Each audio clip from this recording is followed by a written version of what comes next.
भगवान की श्री प्रभुपाद जी महाराज की समावेत भक्त वृंद की ताई गौर प्रमानंद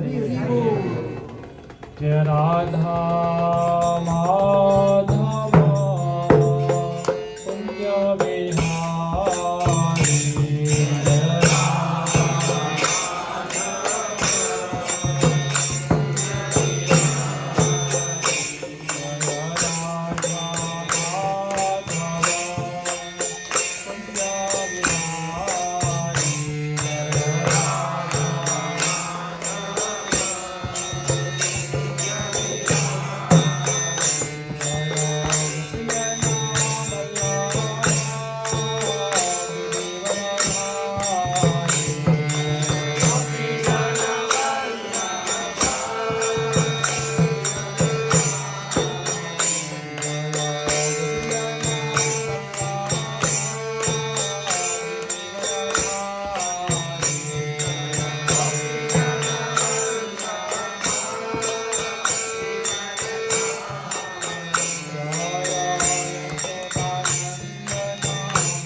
समावेत भक्त वृंद की ताई गौर प्रमानंद।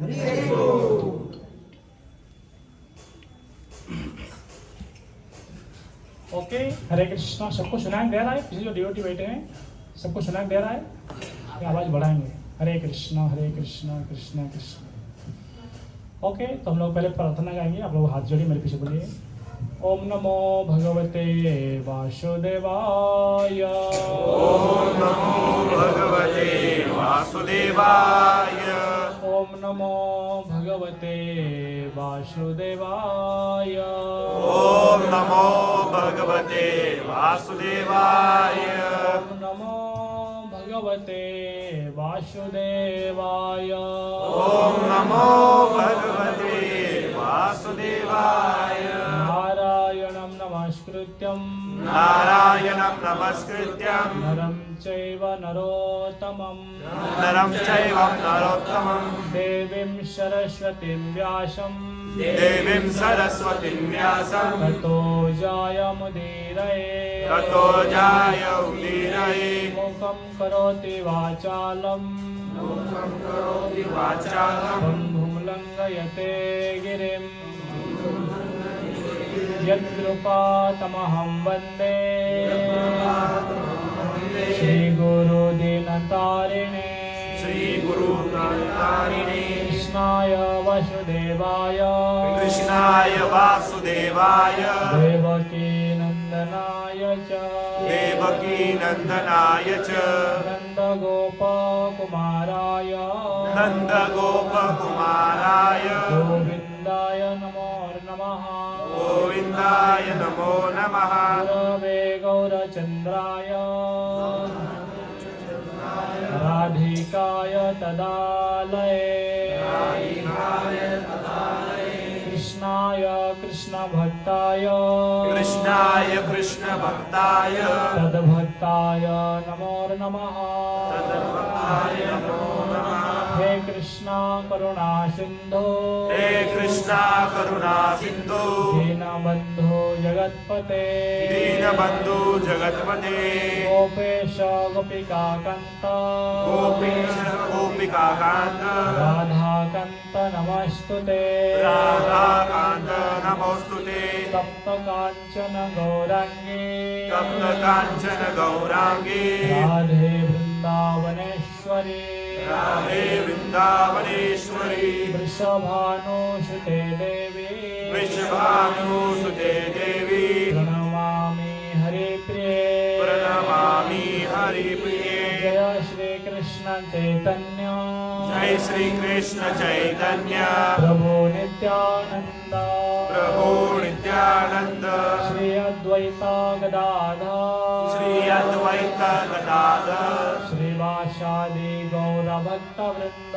श्रीवासादि गौर भक्त वृंद हरे कृष्णा कृष्णा हरे कृष्णा कृष्णा कृष्णा हरे हरे कृष्णा कृष्णा हरे हरे हरे राम हरे राम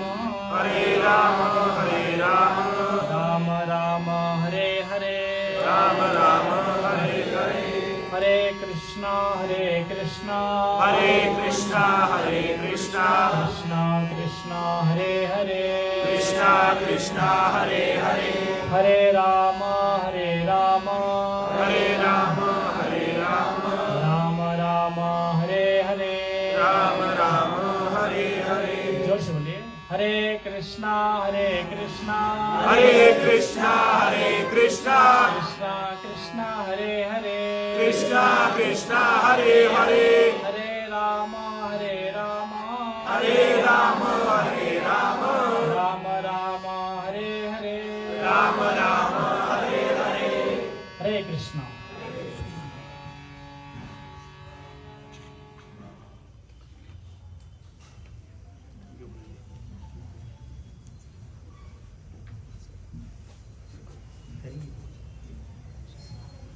तो सबसे पहले आप सारे भक्तों का हार्दिक स्वागत आज की साप्ताहिक सत्संग में। विशेष रूप से मैं धन्यवाद देता हूँ कृष्ण हनुमान प्राण प्रभु और उनकी माता जी और उनकी सिस्टर, बाकी जो उनसे जुड़े हुए कुछ डिवोटीज बड़ी उत्साह के साथ। मेरे हिसाब से 2011-12 से प्रोग्राम चल रहा था, उससे पहले भी 12 साल हो गए। हाँ, जो नया नया ज्वाइन किया था प्रभु के साथ में आता था श्रीमान वैष्णवों के साथ। हाँ, तो तभी वो जो दूसरे के मठ था, हाँ, उधर प्रोग्राम होता था, तो कुछ गिने चुने लोग आते थे। और माता जी प्रभु जी हम लोग को नो और जो बस स्टॉप से मैं हाईवे से उधर से हम लोग को पिकअप करके लेके आते थे प्रभु जी। फिर प्रोग्राम हम लोग करके रात 12-1 बजे तक हम लोग प्रोग्राम वाइंड अप करते थे। फिर प्रोग्राम बढ़ते रहा और आप लोग सब बड़ी उत्साह के साथ इस कार्यक्रम का आप लोग शोभा बढ़ा रहे हैं, सहयोग कर रहे हैं। और विशेषकर श्रीमान वैष्णव को धन्यवाद, प्रभु जी इतना दूर आते आप लोगों को कृपा करने के लिए। तो आज की क्लास में हम लोग ये चर्चा करेंगे importance of devotional service and the quality of devotees. भक्ति में कार्य का जो महानता क्या उसके बारे में चर्चा करेंगे। तो इसके ऊपर हम चर्चा करेंगे अगर हम लोग को एक भक्त बनना है तो हमारे अंदर कौन से गुणों की अपेक्षा है। तो भागवत में एक सुंदर श्लोक आता है, मेरे पीछे बोलिए, 11 में श्लोक आता है, मेरे को बोलिए। दुर्लभ मनुष्य देह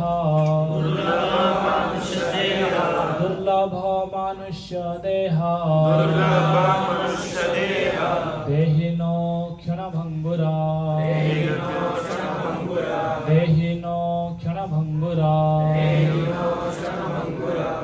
तत्रापि दुर्लभमन्ये तत्रापि दुर्लभमन्ये वैकुंठ प्रियदर्शन वैकुंठ प्रियदर्शन दुर्लभ मनुष्य देह देहिनो क्षणभंगुरा तत्रापि दुर्लभमन्ये वैकुंठ प्रियदर्शन दुर्लभ मनुष्य देह देहिनो क्षणभंगुरा तत्रापि दुर्लभमन्ये वैकुंठ प्रियदर्शन तो एक बार एक बूढ़े व्यक्ति वो क्या कर रहे थे, दुर्गा माता का फोटो का आरती कर रहे थे। हे माँ हे माँ हे माँ, बड़ी आर्त भावना से, भक्ति भाव से। और उनकी पड़ोस में एक 18-20 साल की जवान लड़का, वो क्या कर रहे हैं, वो भी हेमा मालिनी का फोटो को लटकाए और हे माँ आरती कर रहे हैं। तो समझ में आया ना। वो बड़े व्यक्ति बड़ी भक्ति भाव से दुर्गा माता को प्रार्थना कर रहे थे, हे माँ मुझे कृपा करिए, मेरे जीवन की समस्याओं को नष्ट करिए। और जो 18-20 साल के यंग लड़का था, युवक था, वो क्या करे, हेमा मालिनी को बोले कि हे माँ आप कितना खूबसूरत और सुंदर हो। इस स्टोरी से या जोक से हम लोग ये सीखते हैं, हम सबके अंदर ना एक पूजा करने की, दूसरे को रेस्पेक्ट करने की, दूसरे को केयर करने का एक एटीट्यूड है। और वो जो एटीट्यूड का प्रॉपर यूटिलाइजेशन तब होता है जब हम प्रॉपर गोल प्राप्त करने के लिए प्रयास करते हैं। तो यहाँ पर हम लोग जो भागवत का श्लोक दोहराया, दुर्लभ मानुष्य जन्म देहिनो क्षणभंगुरा तत्रापि दुर्लभ मन्ये वैकुंठ प्रियदर्शन। इसका अर्थ है कि इस ब्रह्मांड में 84 लाख प्रकार की योनि है। पद्म पुराण में विस्तार से वर्णन आता है। आप लोग जो गीता कोर्स किए हो, प्रभु जी किसी मुख से सुने होंगे, तो वहाँ पर वर्णन आता है कि जलजा नवलख्यानि, जल में जो जगह ना, जल में जो निवास करते हैं प्राणी 9 लाख प्रकार की, स्थावरा लक्ष्य विंशति 20 लाख प्रकार की रेप्टाइल्स होते हैं, कुर्मय और रद्र संख्यक 11 लाख प्रकार की बैक्टीरिया होते हैं, पक्षिणाम लक्ष्य विंशति 20 लाख टाइप्स ऑफ बर्ड्स होते हैं, त्रिशला लक्ष्यानि पाशवा चतुर्लक्ष्यानि मानुषा 30 लाख प्रकार के पशु होते हैं, और चतुर्लक्ष्यानि मानुष्या जो मनुष्य 4 लाख प्रकार होते हैं। तो वहाँ पर बताया गया है ऐसे अलग अलग योनि का भ्रमण के उपरांत एक आत्मा को मनुष्य शरीर प्राप्त होता है। दुर्लभ मानुष्य देहिनो क्षणभंगुरा। अभी देखिए, सबको याद है बीच में कोरोना डिसीज आया था, कितने लोग जानते हैं कोरोना डिसीज आया था? हाथ ऊपर करेंगे, सबको याद है ना। लॉकडाउन तो कोई नहीं भूलेंगे, है क्या नहीं? और गरीब से गरीब लोग भी बैग भर के सैनिटाइजर, मास्क और जो अपना जो इक्विपमेंट्स यूज कर रहे थे, है क्या नहीं? इसका अर्थ क्या है, बीमारी कभी भी कुछ भी आता है और शरीर नष्ट हो जाता है। इसलिए शास्त्र में बताया गया कि देहिना क्षणभंगुरा। फिर आगे बोलते हैं कि तत्रापि दुर्लभ मन्ये वैकुंठ प्रियदर्शन। मनुष्य जीवन मिलने के उपरांत अगर कोई सौभाग्यवश कोई जीवात्मा को एक भक्त के दर्शन न हो पाता है तो वास्तव में वो है भाग्यवान जीव। इसलिए बोलते हैं कि तत्रापि दुर्लभ मन्ये वैकुंठ प्रियदर्शन। तो हम सबका सौभाग्य है श्री प्रभुपाद जैसे महान भक्तों का दर्शन। भले हम लोग को व्यक्तिगत रूप से पर्सनली हम लोग को एसोसिएशन नहीं मिला है, परंतु उनके प्रतिनिधि या उनके दिए हुए बुक्स, उनके दिए हुए उपदेश और दिए हुए प्रवचन के द्वारा या उनकी फोटो के माध्यम से हम लोग को प्रभुपाद की संग प्राप्त हो रहा है। इसलिए हम सबको ये जानना चाहिए कि मेरा कितना सौभाग्य है। तो भक्ति में ऐसा क्या चीज़ है तो हम लोग को भक्ति करना है। तो मैं थोड़ा मेरा क्लास ना इंटरेक्ट होता है, थोड़ा प्रश्न उत्तर पूछता हूँ। तो आपको मान लीजिए किसी ने प्रश्न पूछा कि आप क्यों भक्ति करते हो, तो आप लोग क्या जवाब देंगे? कोई बोलेंगे हाथ ऊपर करके, if anybody will ask you why you are performing devotional service, so what you will reply? You can answer. तुम्ही का भक्ती करता, कोणी विचारल्यानंतर तुम्ही काय आन्सर देणार? येस पूजी सांगा। मतलब जो कृष्ण हमारे भगवान थे, उनको चरण की सेवा प्राप्त करने के लिए, इसके लिए हमारा मनुष्य शरीर हमें मिला है, तो इसलिए मैं भक्ति प्रेफर करूंगा, क्योंकि I have got this body to serve Krishna.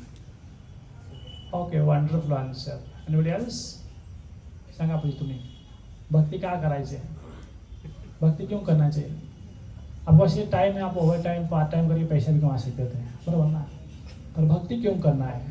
Yes, कौन बताएंगे? अब बोलिए गुरु जी। यस, जो सही आंसर देंगे उनको मैं 2 लड्डू देने वाला हूँ।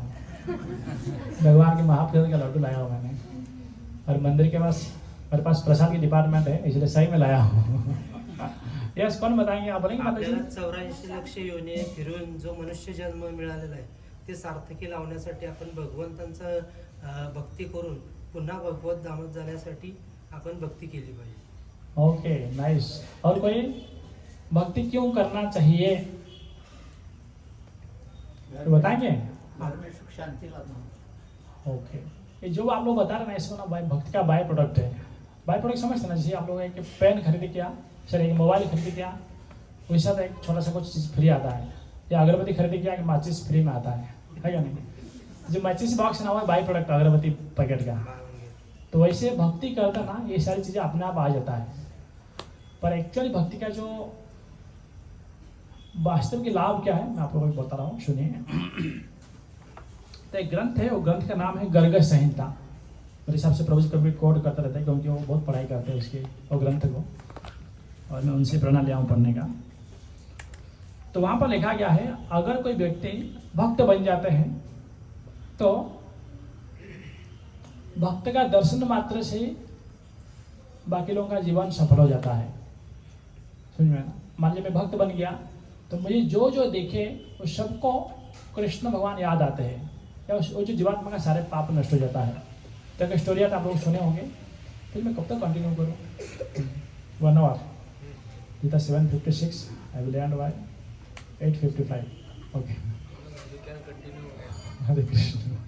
ओके, तो एक प्रसंग आता है, जनक महाराज, आप लोग नाम सुने होंगे, सीतामाता के पिताजी, और जब नरक गए थे, नरक में हेल में कई प्रकार की हेल है, और सारे जीव तड़प रहे थे, तकलीफ उठा रहे थे, परेशान में गुजर रहे थे।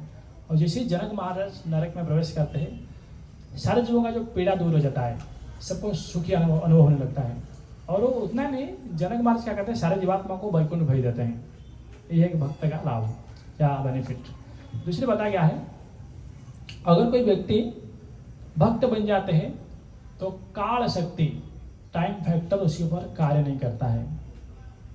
तो क्या मतलब जो अभंग है ना, देह एक कालाचित धन कुबेराचित, जो टाइम फैक्टर है वो क्या करता है, जीवात्मा का आयुष्य कम कर जाता है। इसलिए भागवत में बताया गया कि मेरे पीछे बोलिए, आयुर हरति वैपुंसा उद्यम अष्टम च अन्येषु तस्य यो खेयनानीतो उत्तम श्लोको वार्तया।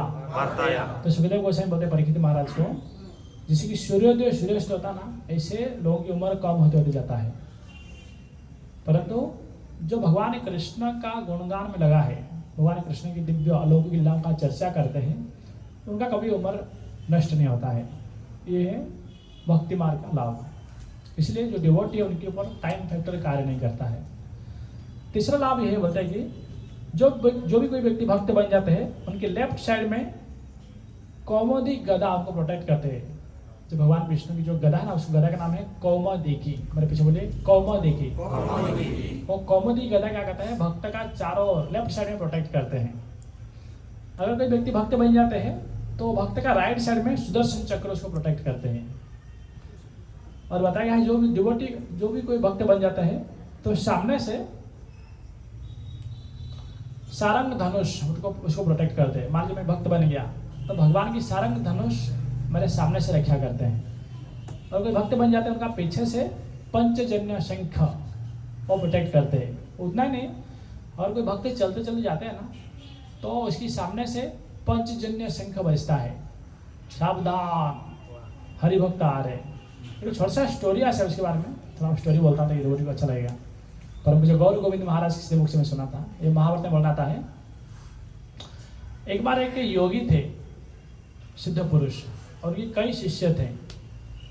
फिर वो क्या करते हैं, गांव में जैसे पितरों को पिंड चढ़ाते हैं ना हम लोग, तो गांव के बाहर ये गुरुजी उनके सारे शिष्यों के साथ एक गांव से दूसरे गांव को जा रहे थे। अब देखते ही गांव के बाहर ऐसे पिंड चला गया है, तो उस समय ये जो गुरु जी क्या करते हैं, अपने शिष्यों के साथ वो पिंड खा लेते हैं, जो भी चपाती भाजी पूरी पकड़ी जो पिंड चलाते ना हम लोग। अभी क्या हुआ, जैसे ही है ना समय के हिसाब से हर किसी को मरना पड़ता है, जैसे ही इस गुरु जी और शिष्यों का मृत्यु होता है, ये सारे के सारे नरक में जाते हैं। तो इतना पुण्यवान एक आध्यात्मिक गुरु, उनको नरक जाना पड़ा।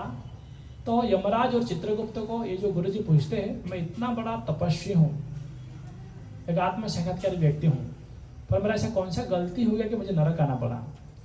तो चित्रगुप्त और यमराज बोलते हैं कि देखिए महात्मा जी, पूरे जिंदगी भर में आपने बहुत अच्छा कार्य किया है, भगवान ने चिंतन किया है, समाज सेवा किया है, कई लोगों को आध्यात्मिक मार्ग में आगे बढ़ने के लिए प्रेरणा दिया है, परंतु इतना बुद्धिमान व्यक्ति होने के उपरांत भी आपने एक गलती कर दिया।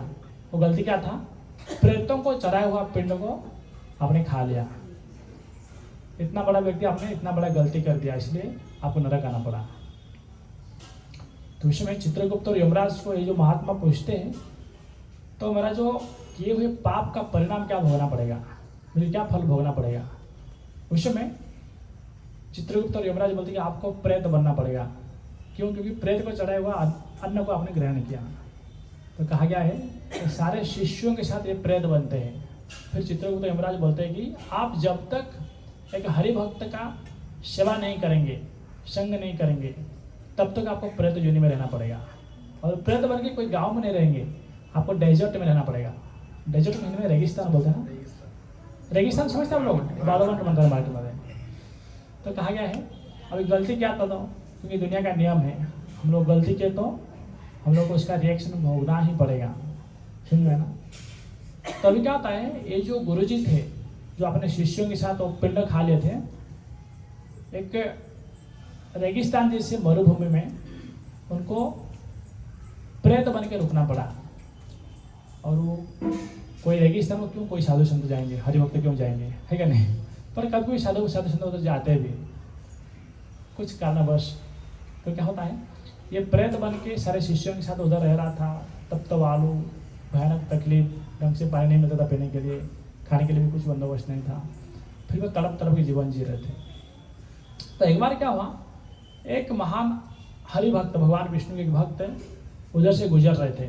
और उसी समय जो विष्णु भक्त होते हैं उनके पास ज़्यादा कुछ नहीं होता है, तुलसी की माला होता है गले में, माथे पे तिलक होता है, उनकी झोली में थोड़े बहुत भगवान को चढ़ाए हुए तुलसी का मंजरी, तुलसी पत्ता, सुगंध फूल या थोड़ा महाप्रसाद होता है उनके पास, समझ में है ना।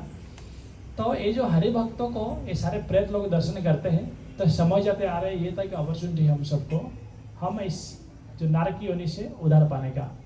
तो कहा गया है वो जो गुरु जी थे ना, वो पेड़ बन जाते हैं वहाँ पर। और सारे जो शिष्य लोग थे वो क्या करते हैं, कोई पत्ता बन जाते हैं, कोई उनको हवा करते हैं, कोई कुछ खाने पीने का बंदोबस्त कर लेते हैं। तो ये जो हरिभक्त को पूछते हैं आप लोग कौन हो, यहाँ पर तो इतना बड़ा रेगिस्तान जैसा एरिया था, कैसे आप लोग से बन गया इसी सब, कौन अपने परिचय दो।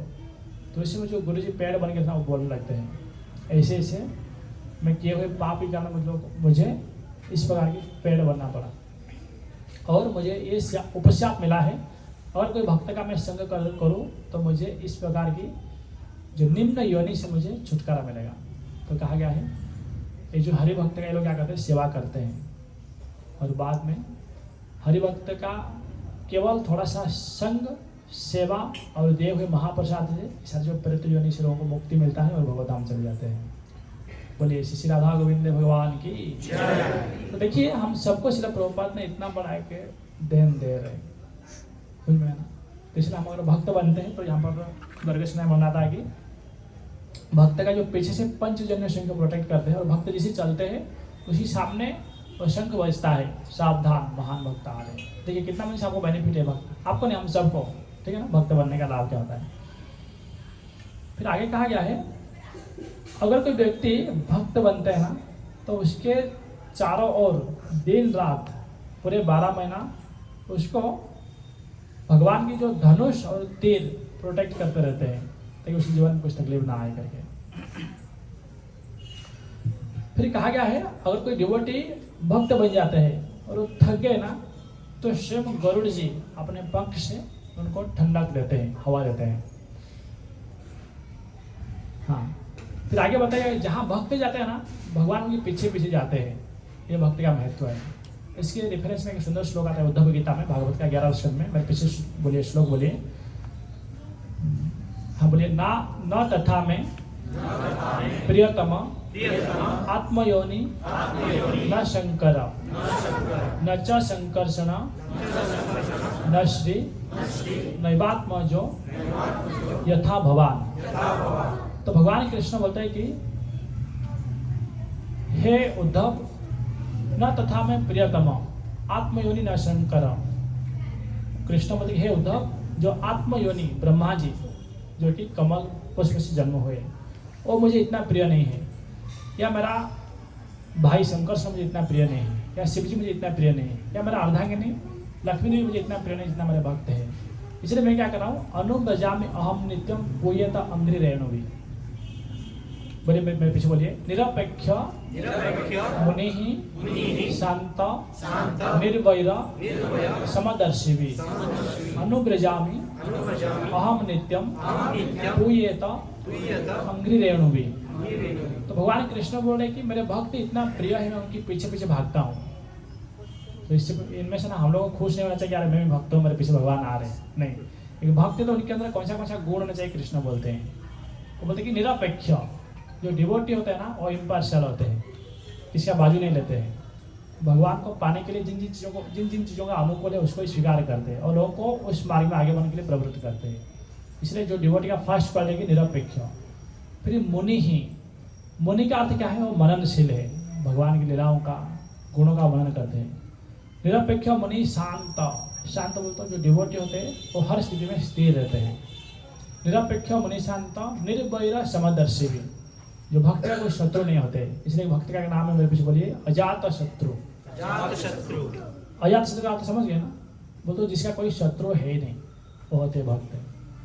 तो कृष्ण बोल रहे कि हे उद्धव, जो मेरे डिवोटी है, मेरा जो भक्त है, वो कैसे होते हैं, निरपेक्ष मुनि शांत निर्वैर समदर्शी भी। मेरे जो भक्त होते हैं वो क्या है, इम्पार्शियल होते हैं, किसका बाजू नहीं लेते हैं, शांत होते हैं, मननशील होते हैं और समदर्शी भी, सबको समान दृष्टि देखते हैं। इसलिए मैं क्या कर रहा हूँ, अनुब्रजामि अहम नित्यम। अनुब्रजा मतलब मैं भागता हूँ, ब्रज बोलते चलना, अनुब्रजा मतलब पीछे पीछे चलना। तो अग्रज अनुज दो शब्द सुना होगा आप लोगों ने। तो कृष्ण बोले कि अनुब्रजामि अहम नित्यम, मैं मेरे भक्त के पीछे पीछे भागता हूँ। तो इसलिए विष्णु जो ठाकुर प्रश्न पूछ रहे, क्यों भगवान भाग रहे भक्तों के पीछे, क्योंकि पूयेत अंग्रि रेणुवि, उनकी चरण की धूल पाने के लिए। उदाहरण के लिए श्रील प्रभुपाद जी विदेश गए, भगवान कृष्ण उनके पीछे पीछे भागते भागते गए और प्रभुपाद बोले कि भगवान आप यहाँ पर रुकने, आपको मंदिर बना के देता हूँ। भगवान वहाँ पर रहने लगे। तो ये है जो कि भगवान के वचन है, मैं भक्त के पीछे पीछे भागता हूँ और ये प्रूव करके दिखाए। तो यहाँ पर कृष्ण ये बोल रहे कि सॉरी गर्ग संहिता में वर्णन आता है, अगर कोई डिवोटी बन जाता है ना तो उनको चारों ओर भगवान के आयुध स्वीकारी प्रोटेक्ट करते हैं। ओके, फिर आगे बताए हैं, अगर कोई व्यक्ति भगवान की भक्त जहाँ रहते हैं उधर भी निवास करते हैं, उनके सारे पाप नष्ट हो जाता है। रूप गोस्वामी पाद भक्ति रसायन सिंधु ग्रंथ में लिखते हैं, हम सारे जो जीवात्मा हमसे जो तकलीफ हो रहे, क्लेश उठा रहे, परेशानी में है, उसका मूल कारण यह है कि हम लोग जान अनजान से किए हुए पाप के कारण। और सारे पाप क्यों करते हैं, अनियंत्रित इंद्रियों के कारण, अनियंत्रित मन के कारण। और जो अनियंत्रित अनकंट्रोल्ड माइंड और सेंसेस को बस में करने का एक तरीका है कि मनोस्त्रातिथि मंत्र जप करना। तो जो भगवान के भक्त होते हैं उनके पास जो भी रहते हैं, भक्त उस जीवात्मा को भगवान की नाम जप में, भगवान की सेवा में आगे बढ़ने के लिए इंसिस्ट करते हैं। इसलिए भक्त जहाँ रहते हैं उनके पास जो भी लोग रहते हैं वो सारे पाप से मुक्त हो जाते हैं। सबको ठीक लग रहा है क्लास? अगर बोर लग रहा है तो बोलो हरि बोल। Thank you. कुछ लोग हरि बोल बोले, थैंक यू। ओके, तो आगे बताया गया है, अगर कोई व्यक्ति भक्त के पास रहते हैं तो उनको सारे व्याधि, भूत, प्रेत, पिशाच आदि दोषों से उनको छुटकारा मिल जाता है।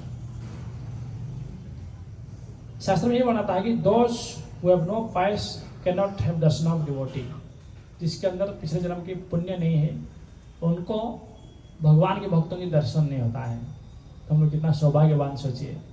प्रभुपाद उनकी प्रतिनिधि, उनकी परंपरा का भक्तों का दर्शन हो पा रहे हम लोगों को। फिर आगे बताया गया है भगवान के भक्त जिस कुल में जन्म होते हैं उस कुल का 21 पीढ़ी उधार हो जाता है, माता की ओर से, पिता की ओर से और गुरुजन की ओर से। इस शास्त्र में बताया 21 generation will liberate if anybody become devotee.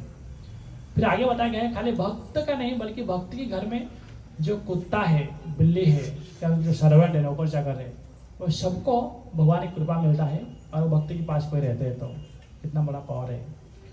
तो यही जो कि भक्ति का मीन्स महानता।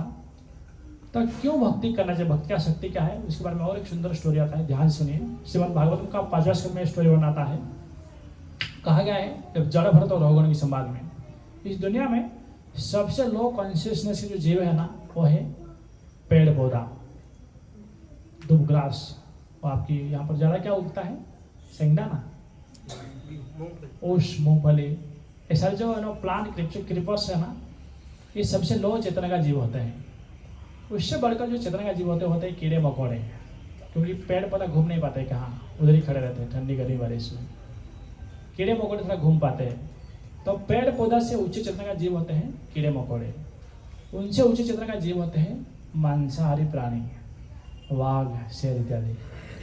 फिर उनसे जो उच्च चेतना का जीव होते हैं वो होते हैं शाकाहारी प्राणी, गाय, बकरी इत्यादि।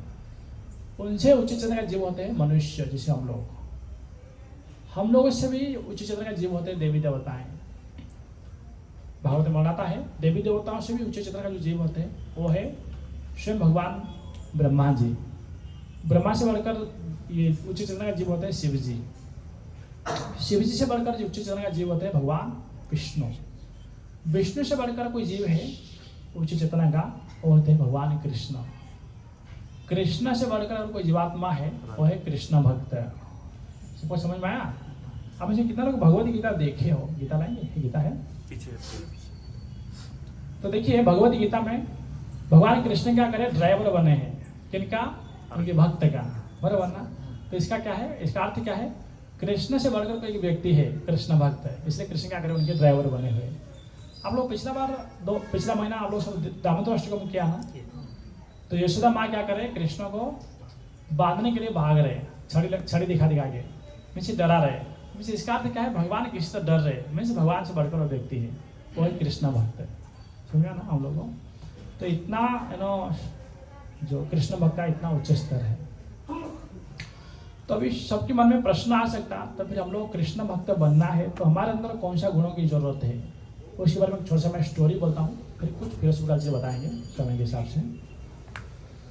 तो एक कृष्ण भक्त अगर बनना है तो हमारे अंदर कौन सा गुणों की अपेक्षा है, उस पर हम लोग थोड़ी देर चर्चा करेंगे। तो प्रसंग इस प्रकार से आता है, आप में से कितने लोग तिरुपति बालाजी गए हैं, हाथ ऊपर करेंगे? ऑलमोस्ट सब लोग। ओके, रोज जल्दी प्लान करें यात्रा की तो आप लोग प्रोग्राम आते जाइए, प्रभु जी ऐसे यात्रा लेते रहते हैं तो आप लोग का नंबर लग जाएगा। तो प्रसंग आता है, एक बार एक वैष्णव, एक ऐसे आम आदमी, आप और मेरे जैसे कोई नए व्यक्ति, वो क्या करते हैं, जाके एक वैष्णव को पूछते हैं कि अगर हम लोग को भक्त बनना है तो हमारे अंदर कौन सा गुणों की अपेक्षा है, कौन सा गुण होना चाहिए जिसके हम लोग भक्त के नाम पे गिने जाएंगे। तो उस समय वो जो भक्त थे बोले कि मैं इसके आंसर दे सकता हूँ, पर मेरे से अच्छा आंसर दे सकते हैं एक महान वैष्णव है, उनका नाम है, मेरे पीछे बोले अनंत आचार्य, जो कि तिरुपति बालाजी में निवास कर रहे हैं। तो कृपया आप क्या करिए, उनके पास जाइए। तो कहा गया है श्रीरंगम से वो डिवोटी पैदल चलते उनको लगभग 12 से 15 दिन लग गया, क्योंकि आज से 800-700 साल पहले हमारी जो ऑटो वाली इंडस्ट्री इतना डेवलप्ड नहीं था, है क्या नहीं। तो कहा गया है जो डिवोटी पैदल जाते हैं तिरुपति बालाजी को श्रीरंगम से, जब जाते हैं, जाने के बाद देखते कि वहाँ पर एक बहुत बड़ा फेस्टिवल चल रहा है मठ में, जहाँ अनंत आचार्य रह रहे थे।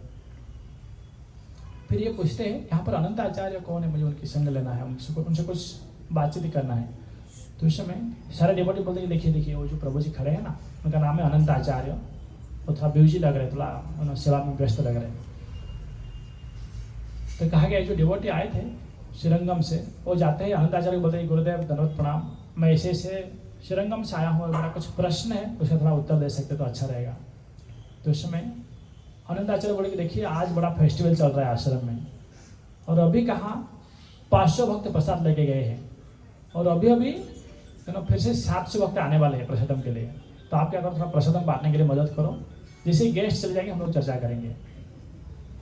तो कहा गया है जैसे बातचीत चल रहा था 700 का 700 भक्त आ गए प्रसादम के लिए, और सारे डिवोटी प्रसादम में बैठने का अरेंजमेंट किए। फिर उनके हाथ में रसम का एक बाल्टी दिया गया, फिर राइस था। रसम का आप लोग तो खाए हो ना, रसम राइस कभी होता है, साउथ में मोस्टली ज़्यादा चलता है। तो ये जो डिवोटी कुछ प्रश्न लेके आए थे वो क्या करते हैं, उनके हाथ में एक रसम का बाल्टी दे देते हैं, आप क्या करो इस 700 भक्तों को प्रसाद सर्विंग करो। तो ये क्या करते हैं, पूरे लाइन में बैठते हैं, और ये इतना दूर 15 दिन तक पैदल आए थे, थके हुए थे, फिर भी क्या करते हैं, भक्तों की सेवा करते हैं। और जस्ट 700 भक्त प्रसाद में उठ के गए, उस समय ये जाके कुछ प्रश्न पूछने वाले थे आनंद आचार्य को। उसमें आनंद आचार्य बोलते कि देखो देखो 1000 भक्त फिर से आ गए, ये बड़ा फेस्टिवल है, हम सबको इन्वाइट किए थे, और भक्त लोग आएंगे, अगर वैष्णव सेवा नहीं करेंगे तो भगवान असंतुष्ट होंगे, हमें कृपा नहीं मिलेगा।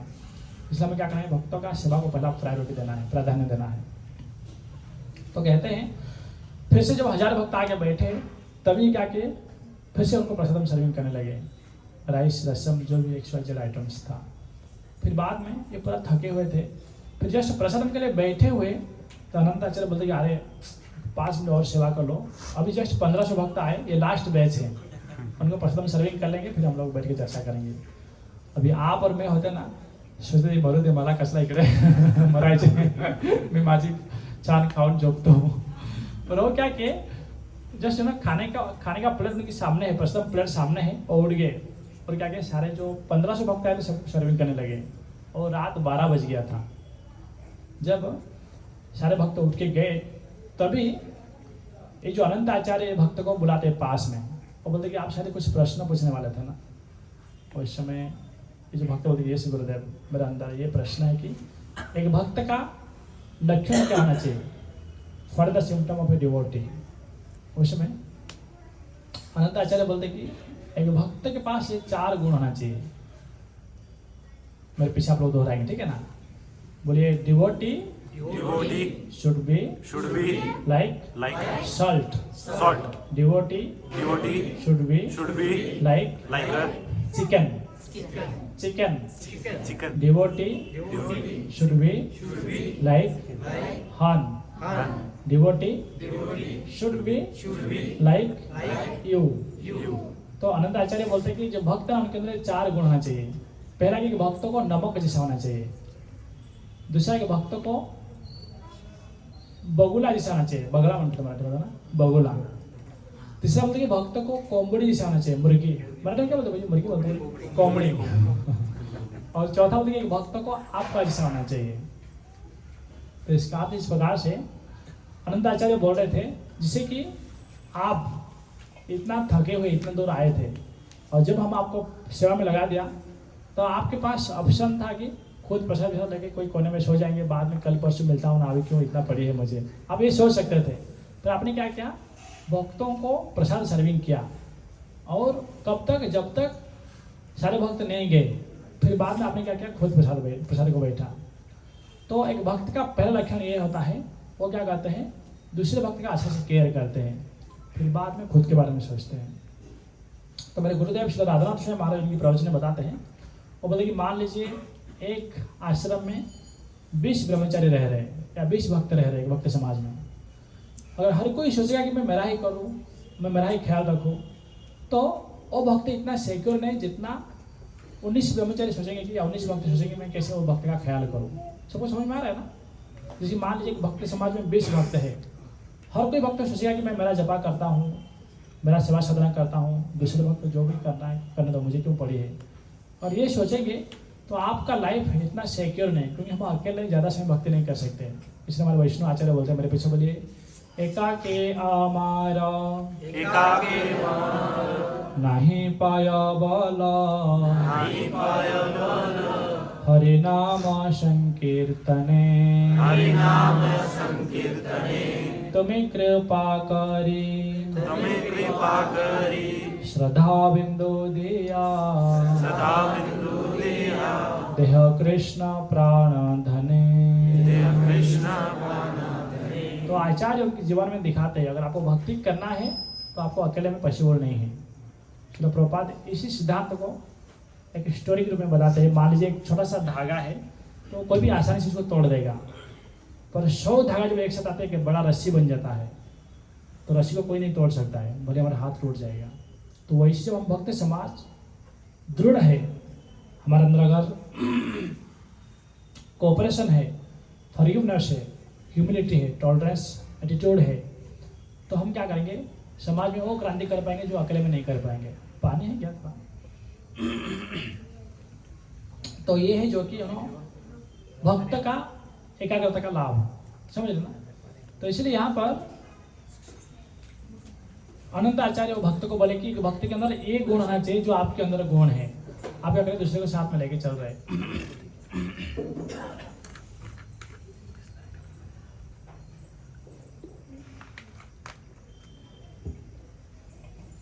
तो दूसरे बोलते हैं एक भक्त को नमक जैसे होना चाहिए। नमक को मराठी में मीठ बोलते हैं ना, मीठ। तो इनमें से अनंताचार्य ये सिखा दे रहे थे जैसे कि नमक वो क्या करते हैं, सब्जी में जैसे नमक डालते हैं ना, सब्जी का स्वाद बढ़ जाता है, बराबर ना। और नमक क्या करते हैं, अपना जो अस्तित्व को खो लेता है। तो वैसे जो डिवोटी होते हैं वो क्या करते हैं, दूसरे का खुशी के लिए अपने जो कंफर्ट है वो सब सेक्रीफाइस करना चाहिए उसको। खुद की जो कंफर्ट करने का बोलेंगे, कंफर्ट, सुख सुविधाएं। तो जो डिवोटी होते हैं वो दूसरे का संतुष्ट के लिए, दूसरे को सुख देने के लिए अपना खुद का जो सुख सुविधा को त्याग लेते हैं। जैसे नमक तो क्या कहते हैं, जैसे ही दूसरे सब्जी में आता है तो सब्जी का स्वाद बढ़ा लेता है, परंतु नमक दिखाई नहीं देता है, बराबर ना। तो ऐसे डिवोटी वो होते हैं जो दूसरे की भलाई के लिए सारे कार्य करते हैं और खुद वहाँ पर आगे आगे नहीं करते हैं। ये होते हैं एक भक्त का लक्षण। जिसे यहाँ पर हम लोग चर्चा किया, डिवोटी एक नमक जैसा होते हैं। तीसरा बोलते हैं जो भक्त है वो एक कोंबड़ी जैसा होता है, मुर्गी जैसा। तो इसका अर्थ क्या है, जैसे आप लोग गांव में रहते हैं, आप लोगों को मालूम रहेगा सब, कोंबड़ी है ना जो मुर्गी, वो हमेशा कुछ ना कुछ ढूंढता रहता है। देखा ना आप लोगों ने, कचरों से भी कचरा से भी वो कुछ ना कुछ ढूंढता रहता है। तो आचार्य बोलते हैं भक्त वो होते हैं जो हमेशा शास्त्र अध्ययन में लगे रहते हैं। क्यों? क्योंकि हम लोग जो भक्ति में आते हैं, भक्ति में आने का पहला क्वालिफिकेशन वाली कुछ जरूरत है, वो है श्रद्धा। इसलिए चैत्र में आप लोग संत को बोलते हैं, मेरे पीछे बोलिए, श्रद्धावान जन होए भक्तिरा अधिकारी कनिष्ठ मध्यम उत्तम श्रद्धानुसरी जहार कोमल श्रद्धा से कनिष्ठ जन क्रमे क्रमे से भक्त वही वे उत्तम। तो हम जो भक्ति में आए ना, हमारे भक्ति का पहला, भक्ति करने का पहला योग्यता है वही श्रद्धा। पर इसको लौकिक श्रद्धा बोलते हैं या अनुष्ठानिक श्रद्धा। जैसे लोगों ने बोलते हैं यार वहाँ पर अच्छा सत्संग चल रहा है, एक प्रभु जी अच्छा जोक मारते हैं, अच्छा मजा करते हैं, लोग प्रवचन में से ये करते हैं, तो हम लोग क्या करते हैं, भागते भागते यहाँ आते हैं प्रवचन सुनने के लिए। पर अगर उसी स्तर पर रह जाएंगे, उसको कनिष्ठ अधिकारी का श्रद्धा बोलते हैं, उसी स्तर पर अटक जाएंगे, लौकिक श्रद्धा या अनुष्ठानिक श्रद्धा में अटक जाएंगे और तत्व तो भगवान को तत्व तो नहीं जानेंगे तो हम लोग भक्ति में नहीं टिक पाएंगे। इसलिए कहा गया है जो भक्ति में आते हैं तो कनिष्ठ स्तर का जो भक्त है वो लौकिक श्रद्धा से उनको तात्विक श्रद्धा के ऊपर उठना पड़ेगा। अगर हम लोग कृष्ण भगवान को तत्व तो नहीं जानेंगे तो भक्ति में आगे नहीं बढ़ पाएंगे। इसलिए प्रभुपाद उदाहरण देते तत्व का अर्थ। प्रभुपाद बोलते हैं उनके लेक्चर में, भगवता में कृष्ण बोले कि अहम सर्वस्व प्रभवो मत्तः सर्व प्रवर्तते इति मत्वा भजन्ते माम बुद्धा भाव समन्वित 10.8 भगवद्गीता। तो प्रभुपाद उनके लेक्चर में बोलते हैं, देखिए कृष्ण बोले कि अहम सर्वस्व प्रभवो, मैं पूरी दुनिया का मालक हूँ। इसका अर्थ क्या है? प्रभुपाद बोले कि हम भी कुछ लोगों का मालक है। हम क्या करते हैं, हमारे बच्चों का, पत्नी का मालक है, उनको खिलाते पिलाते हैं। पर दुनिया में जो 84 लाख की योनि है सबको नहीं खिलाते पिलाते हैं, बराबर ना। पर भगवान कृष्ण वो बोलते हैं कि हम सर्वस्व प्रभवो। इसका अर्थ क्या है? दुनिया में जितने सारे जीव जंतु है, हमारे ओडिया में एक कहावत है, चिंटी को कण भर हाथी को मन भर। तो भगवान कृष्ण क्या करते हैं, सारे देवी देवताओं को, ब्रह्मा शिव और 84 योनि में जितनी सारी जीवात्माएं सबको खिलाते पिलाते हैं, उनको पालन पोषण करते हैं। उनकी इच्छा से सूर्योदय होते अस्त होते, चंद्रमा उदय होते अस्त होते। तो यह है कृष्ण को तत्वतः जाने का अर्थ है। समझ में आया? कृष्ण बोलते हैं कि उसको ही प्रभात लेक्चर में विष्णु का कमेंट्री शेयर कर रहे थे। वो बोले कि अहम सर्वस्व प्रभवो मत्तः सव प्रवर्तते इति मत्वा भजन्ते माम बुधा भाव। अभी देखिए 2 शब्द है, बुधा भाव। बल्कि वो एक्चुअली भाव स्तर की बुद्धि का डेफिनेशन प्रभात लेक्चर में बता रहे थे। तो मीन्स इसको है ना कृष्ण को तत्वतः जाना हम लोग समझते हैं। तो यहाँ पर हम यही चर्चा करें, हम जो अभी श्रद्धा के स्तर पे थोड़े बहुत भक्ति में आए हैं, वो श्रद्धा को अगर तगड़ा करना है तो कृष्ण को या भक्ति में मार्ग को तत्वतः जानना पड़ेगा, नहीं तो ज़्यादा समय तो हम नहीं टेक सकते। मेरे गुरुदेव प्रवचन में बताते हैं, जो भक्त है, भक्त समाज भक्ति मार्ग छोड़ के जाते हैं 2 कारण से। पहला कारण ये है कि लैक ऑफ फिलोसॉफिकल नॉलेज, जिसको सिद्धांतिक ज्ञान नहीं मिलता है, lack of love and caring attitude, और कोई व्यक्ति को प्रेम नहीं मिलता है भक्त समाज में तो भक्ति मार्ग छोड़ के जाते हैं। दूसरा है, एक भक्त को कृष्ण के बारे में जानने के लिए सिद्धांतिक ज्ञान नहीं है तो भक्ति छोड़ के जाते हैं। समझ रहे ना, इतना इंपॉर्टेंट। तो इसलिए हम सबको जानना है, कृष्ण को हम लोग को तत्वतः जानना है। तो यहाँ पर वही चर्चा कर रहे हैं। पहला बताया कि भक्त को आपका हिस्सा होना चाहिए। इसका अर्थ क्या है, जैसे आपको कुछ मान सम्मान नहीं मिला, खुद ही कंफर्ट में आप जब आ रहे तभी आपको बाधाएं दी हम लोगों ने, क्योंकि वो जो डिवोटी पहले पैसा दे सकते थे परंतु उनको रोका गया। मीन्स परीक्षा चल रहा था उस शिष्य का और वो परीक्षा से पास हो गए। इसलिए बोलते हैं कि भक्त को आपको ऐसा सहनशील होना चाहिए। दूसरा पति भक्त को नमक से होना चाहिए। इसका अर्थ क्या है, नमक जैसे क्या करते हैं, सब्जी में जाके सब्जी का स्वाद बढ़ाते हैं परंतु खुद का एग्जिस्टेंस खो लेते हैं। वैसे भक्त होते हैं, वो क्या करते हैं, दूसरे का जीवन में सुख शांति के लिए खुद का कंफर्ट को साइड में रखते हैं। तीसरा एक भक्त को मुर्गी जैसा होना चाहिए। इसका अर्थ क्या है, मुर्गी क्या करते हैं, कुछ ना कुछ कचरा से भी कुछ ना कुछ अच्छा चीज ढूंढ के निकालते हैं। उसके भक्त होते हैं, वो क्या करते हैं, शास्त्रों का अध्ययन करके उसका जो निष्कर्ष निकालते हैं। तो पीछे बोलिए, वेद रामायणे चैव पुराणे भारते यथा आदि मध्ये च अन्ते च हरि सर्वत्र गीयते। जो डिवोटी होते हैं एसेंस सीकर होते हैं। पूरे जो 4 वेद 108 उपनिषद 18 पुराण और सबका जो निष्कर्ष है हरि, उनको निकालते हैं। सुन रहे हैं ना? तो ये है जो कि भक्त को एक मुर्गी जिसाना चाहिए। तीसरा है कि एक भक्त को बगुला जिसाना चाहिए, बगला। तो आप में से कितने लोग बगुला देखे हो, हाथ ऊपर करेंगे। बगुला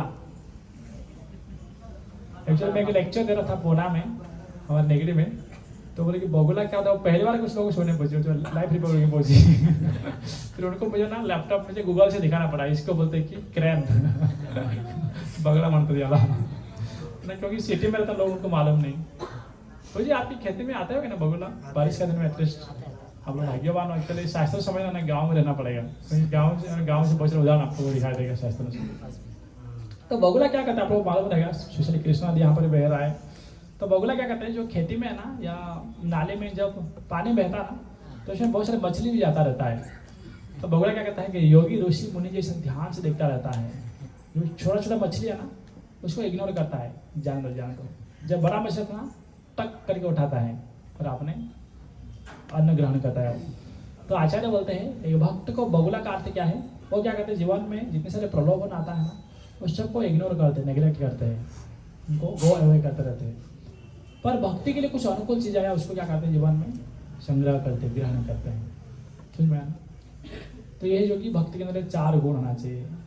तो हम लोग शुरुआत में ही चर्चा किया, एक भक्त होते तो उनके अंदर इतने सारे उनको इतने सारे प्रोटेक्शन मिलता है। फिर दूसरा हम लोग ये चर्चा किया, हमारे डिवोटी बन जाते हैं। सर डिवोटी अगर बनना है हम लोग को तो हमारे अंदर इन गुणों की अपेक्षा है। पहला जैसे वो भक्त आए थे तिरुपति बालाजी तक और वहाँ पर उनका परीक्षा किया गया, फिर भी वो क्या किया, परीक्षा में उत्तीर्ण रहे और वो उनके जीवन में दिखा दी कि अगर मुझे भक्त बनना है तो मुझे एक गुणों को विकसित करना पड़ेगा। पहला। दूसरी गुण ये था कि जैसे कि नमक अपना अस्तित्व हो के दूसरे का आनंद बढ़ाता है। हम भी भक्त समाज में भक्तिमय जीवन प्रैक्टिस करते हम सबको खुद का कंफर्ट को साइड में रख के दूसरे के जो डिवोटी का केयर करने के लिए प्रयास करते रहना चाहिए। जिसकी परशुराम लाइन में तो जो डिवोटी होंगे वो क्या करेंगे, पहले आप जाइए, बाद में आता हूँ। और अभक्त क्या करेंगे, अपना काम बनता तो बाहर में जाए जनता, ठीक है नहीं, ये अभक्त की लाइफ स्टाइल। तीसरा है जो डिवोटी हो क्या करते हैं, बगुला जैसा होते हैं, अच्छी चीज़ों को लेते हैं, बुरी चीज़ों को छोड़ देते हैं। तो वैसे हम लोग भक्ति में जीवन जीते हैं, बहुत सारे प्रलोभन आएंगे, तो हम लोग क्या करना है, भगवान की भक्ति में आगे बढ़ने के लिए या गुरु की संस्था को आगे लेने के लिए जिन चीज़ों की अनुकूल है उसको स्वीकार करना है। चौथा गुण ये है कि मुर्गी जैसा, मुर्गी क्या करते हैं, गंदगी चीज़ों से भी अच्छा चीज़ ढूंढ लेते हैं और हमेशा एंगेज रहते हैं। तो वैसे हमें भी भक्ति में जो क्रिया है, श्रवण कीर्तन, भगवान की स्मरण, भगवान की सेवा, भक्तों की सेवा, इन कार्यों में अपने आप को एंगेज रहना चाहिए। तो ये कुछ हम लोग चर्चा किए। और स्पेशली कहा गया है जो भक्ति मार्ग है ना, इतना पावरफुल और हम लोगों को इतना आसानी से क्यों मिल गया है, उसके बारे में एक छोटा सा 10 मिनट में बोल के मैं एंड कर रहा हूँ। मेरे पीछे एक श्लोक दोहराइए जो कि कृष्णदास कविराज गोस्वामी चैतन्य चैतन्य में लिखते हैं। मेरे पीछे बोलिए, श्री कृष्ण चैतन्य दया करो विचार, विचार करिले चिते, पावे चमत्कार। श्री कृष्ण चैतन्य दया करो विचार, विचार करिले चिते, पावे चमत्कार। तो कविराज गोस्वामी में लिखते हैं, आप लोग बैठ के चिंतन करो। चैतन्य महाप्रभु जब आने के बाद ऐसा कृपा किया जो नामुमकिन चीज़ें भी, असंभव चीज़ें भी संभव हो पाया। और आप बैठ के चिंतन करेंगे तो आपको ये आश्चर्य लगेगा, बाप रे ऐसे भी होते हैं क्या। तो एक छोटा सा प्रसंग में सुना के एंड कर रहा हूँ।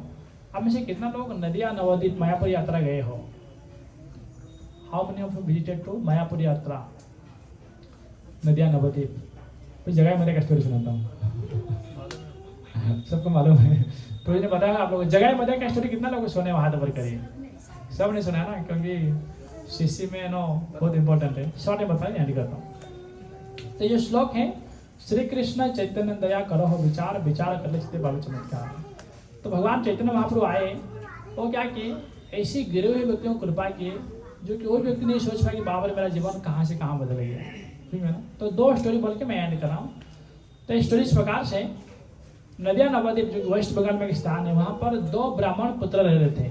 उनका नाम था, मेरे पीछे बोलिए, जगदानंद, माधवानंद। ये दोनों उच्च कुलीन ब्राह्मण परिवार में जन्म हुए थे। और आप सबको मालूम है, भगवता में कृष्ण बोलते हैं ब्राह्मण वो होते हैं जिनके अंदर ये सारे गुण होता है। मेरे पीछे बोलिए, समा, दम, तप, शौच, क्षांति, आर्जवम, एवच, ज्ञान, विज्ञान, आस्तिकम, ब्रह्म कर्म, स्वभावजः। ब्राह्मण वो होते हैं जिनके अंदर सारे 9 का 9 गुण होता है। बोलते कि सम तो क्या कहते हैं, शांत रहते हैं। दमः, अपने इंद्रियों को वश में करते रहते हैं। तप, वो तपस्या करते रहते हैं। शौच, तो क्लीननेस, दिन में वो 3-3 बार स्नान करते हैं। ये हो गया एक्सटर्नल क्लीनिंग। इंटरनल क्लीनिंग है कि मंत्र जप करके अपने मन को शुचि करते हैं, शुद्ध करते हैं। समा, दमा, तप, शौच, क्षंति, मतलब फॉरगिवनेस, दूसरे कोई गलती कर लिया, मिसबिहेव किया, इंसल्ट किया तो उसको क्षमा करना। आर्जवम, मतलब भगवान की सेवा में लगे रहते हैं। एवच, ज्ञान, विज्ञान, आस्तिकम, और शास्त्रों का अध्ययन करते हैं, उसी से जीवन जीते हैं। तो ये जो जगदानंद माधवानंद ब्राह्मण कुल में जन्म हुए थे, और वो क्या कर रहे थे, उनके अंदर ये सारे गुण था, परंतु दुर्भाग्यवश गलत संग के कारण वो क्या के बिगड़ गए, हर प्रकार के गलत कार्य करने लगे। ब्राह्मण कुल में जन्म हुए थे, परंतु कर रहे थे क्या कार्य, शराब पीना, मांस खाना, चोरी करना, बिना कारण लोगों के साथ झगड़ा करना, इस प्रकार वो गलत कार्य में लगे रहते थे। समझ में आया? फिर एक बार क्या हुआ, वो इतना पापी थे, इतना पाप कर रहे थे, आचार्य बोलते हैं जो चित्रगुप्त और यमराज, वो क्या करते हैं, हमारे हर एक्टिविटी का, हर कार्य का साक्षी है, वो सब दिखते रहते हैं। जैसे कि आपका नाम क्या प्रभु जी? अक्षय। अक्षय प्रभु ने क्लास में सो रहा था क्या, तो लेकिन हाँ एक पाप कर जब क्लास में सो रहे थे, फिर देखेंगे आज के दिन वो प्रसाद सर्विंग कर रहे थे क्या, एक पुण्य में काउंट करेंगे। तो ऐसे ही कहा गया है, हम जो जीवन जीते हैं ना, ये 12 साखी है, हमारे हर कार्य को परखते रहते हैं। और कौन कौन है मेरे पीछे बोलिए? सूर्य, अग्नि, खम, मारुत, देवा, सोमो, संध्या, अहि, दिशा, खम, खु, स्वयं ब्रह्म, इति ही देहस्य साखीणाम। तो मनुष्य मन मिलने के उपरांत हम जो भी कार्य कर रहे हैं, हमारे हर कार्यों को, सारे कार्यों के 12 साखी दिखते रहते हैं। सूर्य, दिन में हम लोग जो भी कार्य करते हैं सूर्य दिखते रहते हैं। अग्नि, फायर, जठरा अग्नि भी है। खम, आकाश, फिर वायु, फिर दिशाएं, ये 12 साखी क्या करते हैं, हमारे हर कार्य को दिखते रहते हैं। तो जो चित्रगुप्त और यमराज देख रहे थे कि जो जगदानंद माधवानंद इस प्रकार गलत कार्य में लगे हुए, और उनकी इतना पाप था, कहा गया है। और जो चित्रगुप्त और यमराज, यमदूत और कई डिवोटी या कई जो उनकी जो यमदूत थे, वो पार्ट टाइम और ओवर टाइम काम कर रहे थे। किसके लिए? इन दोनों का पाप लिखने के लिए।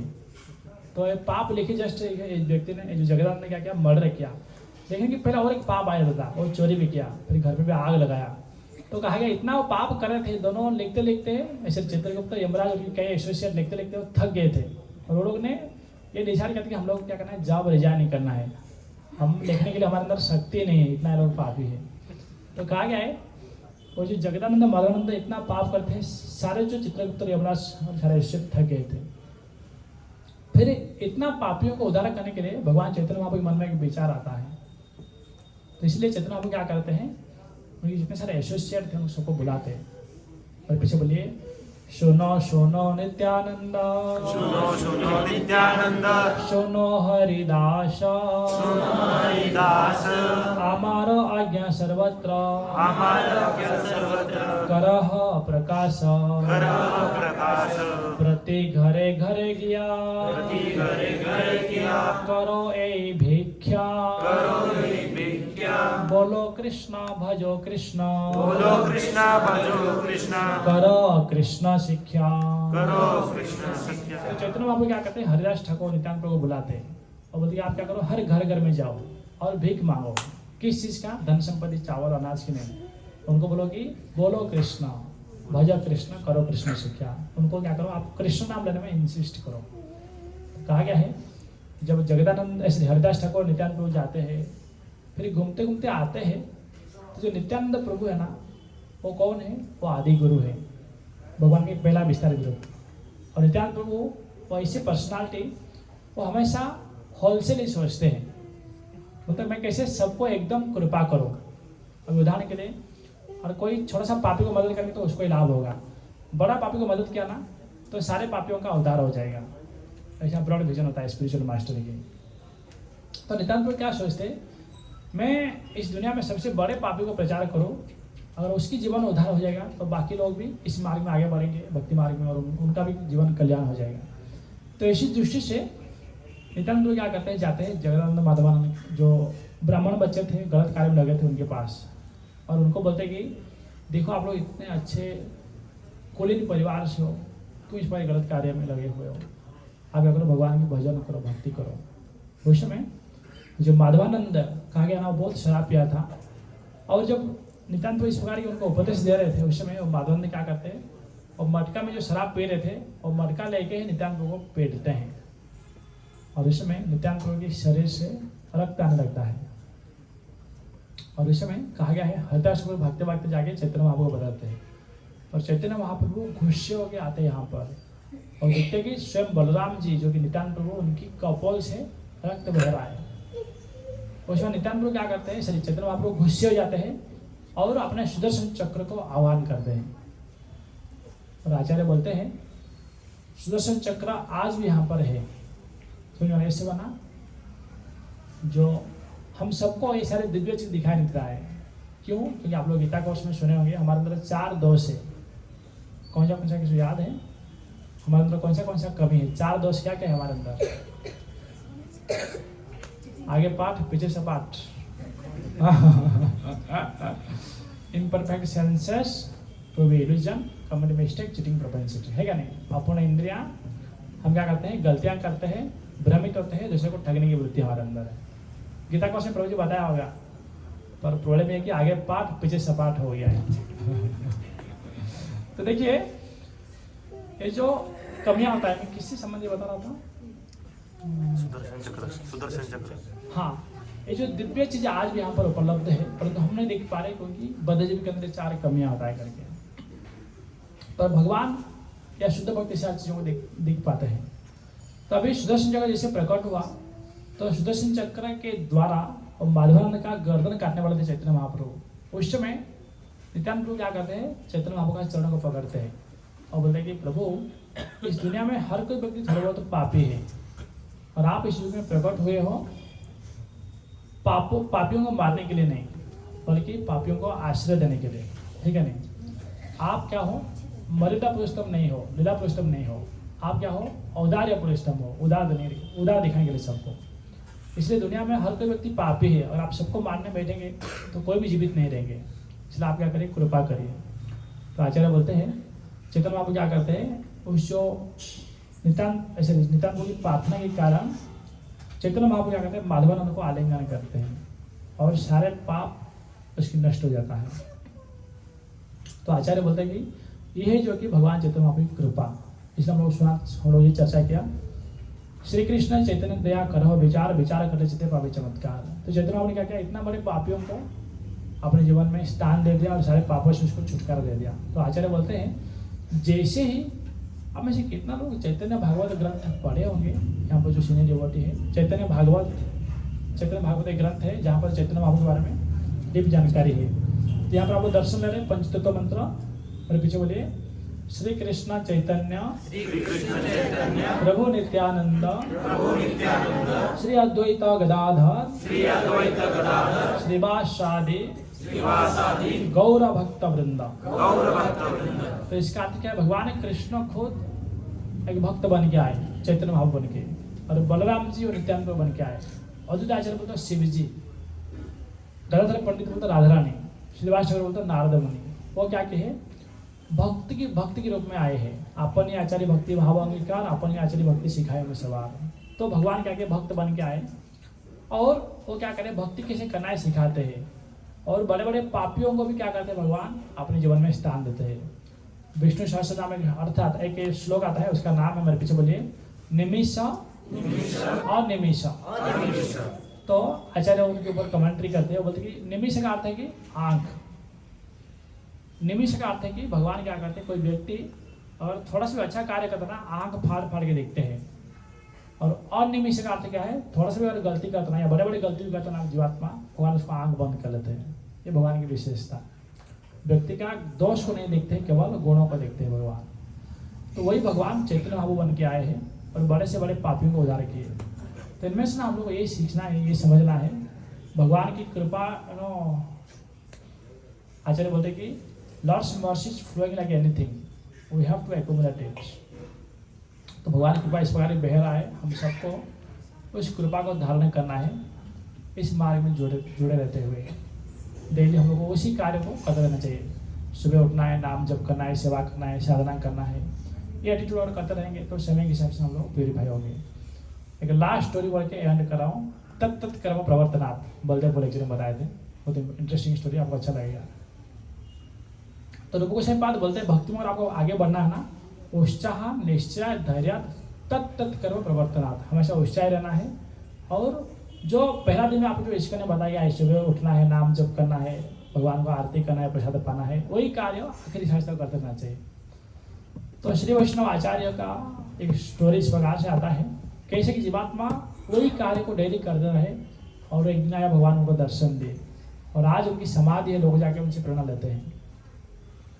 तो कथा इस प्रकार से, एक बार उत्तर भारत में एक संत रह रहे थे, और वो जब सुनते कि भगवान तिरुपति बालाजी सुंदर सुंदर लीलाएं कर रहे हैं साउथ में, तो उधर से वो आ जाते हैं तिरुपति बालाजी के दर्शन करने के लिए, और तिरुपति बालाजी का अच्छा से दर्शन करते हैं। और इतना प्रेमी भक्त थे, वो क्या करते हैं, भगवान के दर्शन करने के लिए दिन में 3 बार जाते थे। और मेरा प्रश्न आप लोगों को, लोग भगवान के दर्शन क्यों करते हैं? कौन आंसर देंगे? लोक देवघर काय जातात? देवघर देवळात, देवळात काय जातात? कोण म्हणणार? मनाच्या शांतीसाठी. मन का शांति के लिए। और कोई? लोग क्यों मंदिर जाते हैं? देव दर्शन करायला. भगवान के दर्शन करने के लिए। और सर मेरा प्रश्न है कि क्यों दर्शन करते हैं? नहीं तो आप अगर आप बोलें कि मन्नत रहता है, मुझे गाड़ी चाहिए, बंगला चाहिए, धन समृद्धि चाहिए, स्त्री चाहिए, तो है, पर क्यों दर्शन करते हैं? यस, भगवान के दर्शन क्यों करते लोग? इस वजह आप बोलिए। इच्छाएं पूरी करने के लिए। और उनको पता, उनको मतलब हमसे भी कोई तो बड़ा है, इसलिए वो दर्शन करते हैं। हाँ, शरणागत होने के लिए। और कोई? आप बोलिए प्रभु जी। इस शास्त्र में बनाता है, मानो एक ग्रंथ है हरिभक्ति विलास, वहाँ पर डिटेल्स आचार्य लोग लिखते हैं। मेरे पीछे बोलिए। श्रीमुख श्री अंगे रजे करे दर्शन तार पाप क्षय होए पाए प्रेम धन। तो आचार्य बोलते हैं कि जो भी व्यक्ति कोई भगवान की श्री मुख श्री अंगेर जे करे दर्शन, जो व्यक्ति भगवान के मुख का और शरीर का दर्शन करते हैं तो उनको क्या लाभ होता है? तारा पाप क्षय होए, उसकी सारे पाप नष्ट हो जाता है। और क्या मिलता है? धर्म अर्थ काम मुख्य नहीं मिलता है, पाए प्रेम धन, भगवान की प्रेम प्राप्त होता है। इसे दर्शन करना चाहिए डेली। तो आचार्य बोलते हैं ये जो भक्त है उत्तर भारत से आए थे तिरुपति बालाजी, वहाँ पर भगवान के दर्शन करने के लिए दिन में 3-3 बार जाते थे दर्शन करने के लिए, और ध्यान से दर्शन करते थे कई देर तक। समझ में आया ना? तभी क्या हुआ, अभी जो पुजारी होता है ना मंदिर के, तो कुछ पुजारी का आदत होता है कि नए लोग आएंगे हमको बड़ा स्माइल देंगे, क्योंकि ज़्यादा दक्षिणा देगा। ठीक है ना? हरी बोल, आइए डोनेशन डालिए मेरे जेब में, हुंडी उधर नहीं, हुंडी इधर है। तो ये जो तिरुपति वाले की पुजारी थे ना, वो सब सोचने लगे अरे क्या बात है, व्यक्ति इतना दिन में 3-3 बार दर्शन के लिए आता है और इतना देर तक दर्शन करता रहता है। तो उनकी बीच में सबको डर फैलाने लगा, सब डरे हुए, सब चर्चा करते हैं अरे कौन है व्यक्ति, हम क्या करेंगे, एक मीटिंग लेंगे और उसका इष्ट गोष्ठी करेंगे। उसके बोलेंगे आपको ना दिन में 3 बार आने का दर्शन की जरूरत नहीं, दिन में 2 ही बार आने का, और इतना देर तक दर्शन नहीं लेंगे आप, कुछ ही समय के लिए दर्शन लेंगे। तो कहा जाता है वो जो महात्मा उत्तर भारत से आए थे वो इतना तीव्रता से, इतना प्रेम भक्त थे भगवान को, 3-3 बार दर्शन करने के लिए आते थे तिरुपति बालाजी को। पर इस बार ये पूजा लोग क्या किए, बोले कि आपको दिन में केवल 2 ही बार आने का, और सुबह 5 मिनट, शाम को 5 मिनट, ज़्यादा समय दर्शन नहीं लेंगे, उतना दर्शन करके चले जाने का। तो भक्त को बहुत दुख लगता है कि मैं आया हूँ भगवान के दर्शन करने के लिए, परंतु यहाँ पर दर्शन करने के लिए मुझे अलाउ नहीं है। तो एक बार क्या होता है, वो जो महात्मा बड़ी तीव्रता से रो के भगवान के दर्शन कर रहे थे। तो ये जो पंडों में ये चर्चा हुआ कि पुजारियों से, इसके आगे ना आप दिन में केवल 1 ही बार आने का, 2-2 बार भी नहीं आने का। तो भक्त और दुखी हो गए। फिर बाद में ये सारे पुजारी ये निर्णय किए कि इसके आगे ना आपको हफ्ता में 1 बार आने का, दिन में 3 बार आने की जरूरत नहीं, 2 बार नहीं, 1 बार नहीं। तो कहा जाता है जो डिवोटी ना बहुत दुखी हो जाते हैं और भगवान की विरह में वो घर पर रहते थे। अभी क्या हुआ देखिए, भगवान जो है ना, उनका नाम है, मेरे पीछे बोले, भावग्राही जनार्दना। तो 2 प्रकार के भक्त होते हैं, एक होते भगवान की सेवा करने के लिए आते हैं, दूसरे भगवान को अपने सेवा में लगाने के लिए। समझ रहे ना? तो ये जो थे भगवान की सेवा करने के लिए आते थे। तो हुआ क्या, भगवान देखे कि मेरे जो भक्त हैं, वो जो महात्मा उत्तर भारत से आए थे, वो मेरे दर्शन नहीं कर पा रहे, इसलिए भगवान खुद है ना बालाजी सुबह मतलब मध्य रात्रि से, मिडनाइट से जाते थे, सुबह मंगलवार तक भगवान तिरुपति बालाजी और भक्त बैठ के चर्चा करते थे, गीता भागवत पढ़ाई करते थे या गेम खेलते थे, डाइस गेम इत्यादि खेलते थे। तो एक बार क्या हुआ, ये जो डिवोटी वो क्या किए, भगवान की इस प्रकार की सेवा कर रहे थे। तो एक बार क्या हुआ, वो जो मंदिर में ना भगवान तिरुपति बालाजी के गले में एक डायमंड की हार था, हीरा के हार था, वो मिसिंग हो गया, घूम गया। उस समय सारे पुजारी सोचे कि शायद वो जो भक्त है हमेशा आगे ध्यान से दर्शन कर रहा था, अभी उसकी भक्ति पता चल गया, अति भक्ति चोर लक्षण। तो शायद वो ही चुराया होगा। तो इसलिए क्या करते हैं, सब ढूंढते हैं और भागते भागते आते हैं और देखते हैं कि वो जो महात्मा का भजन कुट ना, वहाँ पर वो हार पड़ा हुआ है। तो सब बोलते हैं कि अभी पकड़ा गया, क्यों इतना प्रेम से ज़्यादा देर तक दर्शन ले रहा था। तो क्या करते हैं, और जो महात्मा को पकड़ के जबरदस्ती राजा के पास लेके जाते हैं। और राजा को ये महात्मा बोले देखिए मैं कोई चोर भी नहीं हूँ, भगवान डेली उनका शयन के उपरांत मेरे कुटिया में आते हैं और भगवान लोग मैं दोनों मिलकर खेलते हैं, गेम खेलते हैं। हरि बोल, हम गेम खेलते हैं और भगवान का कल का सुबह का समय ना इतना खेल में हम लोग रम गए, मंगलारती का समय हो गया और भगवान को जल्दी आना था तो गड़बड़ी में वो हार भूल गए और जल्दी आ गए। इसलिए गलती मेरा नहीं है, भगवान का ही है। तो इस समय सारे पुजारी और चिल्लाते हैं, पिछले 40 साल से हम लोग सेवा कर रहे हैं, भगवान हमें मुड़ के दिखे ही नहीं और आपके साथ खेलने के लिए आते हैं, हमें मूर्ख बना रहे हो क्या? तो अभी देखिए वो जो राजा है ना वो दुविधा में है। राजा बोल रहे कि ये जो महात्मा कोई झूठ नहीं बोल सकते और इस पुजारियों को मुझे रखना है क्योंकि सेवा के लिए आदमी चाहिए। इसलिए राजा क्या करते हैं, वो दुविधा में आ जाते हैं। राजा बोलते हैं कि देखिए हम क्या करेंगे कि बीच का रास्ता निकालेंगे। तो बोलते कि महात्मा जो जी है जो उत्तर भारत से आए हैं, उनको पनिशमेंट के रूप में हम क्या करेंगे, एक बहुत बड़े हॉल में ऊस भर के रखेंगे, शुगर कैन गन्ना क्या करेंगे, पूरा ऊस भर के वो महल में रखेंगे। और अगर ये महात्मा पूरे रात भर में और पूरा ऊस खा के खत्म कर लिया तो समझेंगे कि भगवान ने उनको, भगवान इनके साथ खेलने के लिए आते हैं। और ख़त्म नहीं कर पाया तो उनका क्या करेंगे, हम लोग हाथ काट देंगे और उनको पनिशमेंट देंगे। तो क्या होता है उस समय ना, ये जो ब्राह्मण पुजारी जो थे वो भी खुश होते हैं, संतुष्ट होते हैं और यहाँ पर जो महात्मा थे वो भी संतुष्ट हो जाते हैं। फिर बाद में जैसे कि डेट फिक्स किया गया, फिर सारे लोग राह देख रहे थे। फिर राजा क्या करते हैं कि बहुत बड़े महल में ऊस भर लेते हैं। अब देखिए ऊस मेरे हिसाब से, अभी मैं प्रश्न पूछता हूँ, आप में से कितना लोग 100 ऊस खा सकते हैं एक घंटे में या एक रात भर में? 100 ऊस की डंडा खाने में अपना दांत का एक्सरसाइज हो जाएगा, सर कुछ दांत निकल भी सकते हैं। और हॉल भर ऊस खाना मतलब कितना मुश्किल बात है, बराबर ना?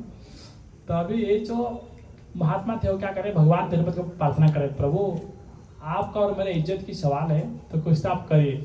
तो कहा गया है रात भर ये जो महात्मा उस हॉल में बैठ के प्रार्थना कर रहे और गेट के बाहर पहरेदार, राजा, मंत्री, पुजारी सब राह दिख रहे। अभी चोर पकड़ा गया, कैसा सी भक्ति पता चलेगा। तो क्या होता है, ये जो प्रार्थना करे जो से रो रो के, उसमें जस्ट मध्यरात्रि शाम को एक्सरसाइज रखा गया था। सूर्यास्त के बाद मान लीजिए 4:30 5 से लेकर 9 बज गया, 10 बज गया, रात 12, 1, 2, सुबह 5:30 बज गया, 6 बजे सूर्योदय होने वाला है। तो उस समय देखते हैं कि ये महात्मा ओस एक भी कण नहीं खा रहा है, ओस ऐसे भरा हुआ है और वो रो रो के प्रार्थना कर रहे हैं। तो उस समय क्या होता है, एक विशाल हाथी आता है और हाथी को उसको खाना और तोड़फोड़ करने में ज़्यादा समय लगेगा। तो बेचारे जो राजा थे, वो मंत्री थे, वो सब भागते हैं अपने आप प्राण बचाने के लिए। फिर बाद में सबको हाथी दिखाई दे रहा था, परंतु ये जो उत्तर भारत से संत आए थे उनको स्वयं रामचंद्र भगवान दिखाई दे रहे थे, क्योंकि वो तिरुपति बालाजी को रामचंद्र के रूप में दर्शन कर रहे थे। तो कहा गया है भगवान रामचंद्र हाथी के रूप में रामचंद्र आते हैं और वो महल में प्रवेश करके सारे जो महल का ओस भरा हुआ था उसको इधर उधर तितर बितर कर लेते हैं, फेंक देते हैं, फिर जोर से गर्जना करते रहते हैं। आप मुझे कोई हाथी की आवाज़ निकालेंगे? ऐसा आप ट्राई करिए कुछ, हाउ एलिफेंट रोर्स, ट्राई करिए। कौन निकालेंगे हाथी की आवाज़? जो निकालेंगे उनको स्पेशल प्रसाद मिलेगा मेरे ओर से। आप ट्राई करिए मुझे, आप तो सीनियर डिवोटी हो यहाँ का। सुना ना आपने? मैं क्लास में बोल रहा था, मैं तो गीता क्वेश्चन बोलता था, वाक वर्तमान स्टोरी है ना, कोई टाइगर की आवाज़ निकालेंगे? तो कि व्यक्ति क्या किया, यूट्यूब में टाइगर की आवाज़ लगा दिया। ओके, तो हाथी जब ये ना मैं ट्राई किया थोड़ा सा, तो हाथी जैसे चिल्लाने लगा ना, तो कहा गया है सारे लोग इधर उधर भाग गए। फिर बाद में ये जो महात्मा वो केवल स्थिर है और प्रार्थना कर रहे हैं। और वो क्या प्रार्थना करे, मेरे पीछे बोलिए, जय श्री राम, जय श्री राम, जय श्री राम, जय श्री राम, जय श्री राम, जय श्री राम, जय सीताराम, जय सीताराम। तो ऐसे प्रार्थना कर रहे हैं। और बाद में कहा गया है ये जो सारे जो राजा थे, मंत्री थे, प्रजा थे, वो जो ब्राह्मण थे, वो सबको ना वो हाथी क्या कर रहे हैं, इस महात्मा की प्रार्थना से सबको रामचंद्र के रूप में दर्शन देते हैं।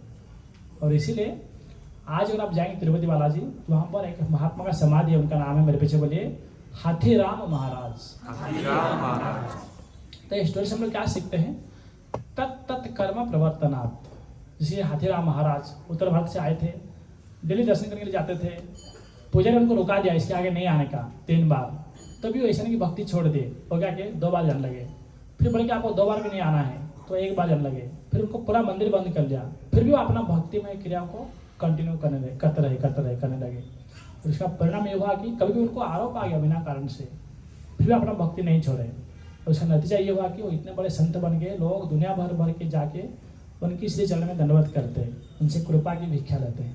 समझ में ना, यही कि तत् कर्म प्रवर्तनात्। बोल तो अगर हम लोग शुरुआत का इस्कॉन की शुरुआत के दिनों से जो चीज़ सीखे वही अगर कंटिन्यू करते रहेंगे तो समय के अनुसार भगवान हमें समय समय पर अनुभूति देंगे और भक्ति में आगे बढ़ेंगे।